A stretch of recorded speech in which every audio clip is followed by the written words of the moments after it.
brought to you by Palvi Agrico. आता शेतीसाठी जे काही लागणार ते घरपोच मिळणार, तेही मोबाईलच्या एका क्लिकवर. करतात. आता मला प्रश्न असा पडला की शिक्षकांना शिकवता येत नाही म्हणता तुम्ही, किंवा ते त्यांनाच येत नाही त्यामुळे ते शिकवू शकत नाही असं म्हणता तुम्ही. मग शिक्षक करतायत काय? हा चांगला प्रश्न विचारला. मी ते पुढेच बोलणार होतो. बघा, 70% शिक्षक बोलतो बरं का. मी कोणती गोष्ट शिक्षकांच्या बाबतीत बोलतोय तर ते 30% शिक्षक आजही चांगले आहेत. ते बिचारे ह्या 70%मुळे परेशान आहेत. आता हे 70% काय करतात तर हे 70% शिक्षक हे अति पैसा झाला म्हणून सावकार्या करतात, सावकार्याच्या वसुल्या करत फिरतात. पुरावेत माझ्याकडे.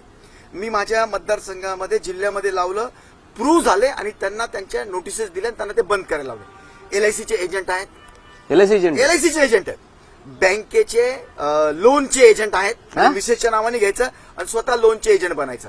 मिसेसच्या नावाने एलआयसीची एजन्सी घ्यायची. कित्येक जणांचे बिअर बार आहेत. शिक्षकांचे बिअर बार, शिक्षकांचे नातेवाईकांच्या नावाने घेतलेले, ते स्वतः तिथे काउंटरवर बसलेले शिक्षक यांचे बिअर बार आहेत. आणखीन काय आहेत? प्लॉटिंगचे बिझनेस करणारे आहेत. मी जितकं सांगतोय ना हे त्यांना अलाउड नाहीये. सर्व्हिसमध्ये असताना अलाउड नाही ते सांगतोय मी. जे अलाउड असेल त्याच्या बाबतीत मी बोलणार नाही. प्लॉटिंगचे धंदे करतात. त्याच्यानंतर विशेष काय आहे तर राजकारणामध्ये राजकारण्यांच्या मागे लागून राजकारण करतात. शाळेत कधी जात नाही. शाळेत ते वर्षामध्ये 5दाही गेलेले नाहीयेत असे कित्येक शिक्षक आहेत.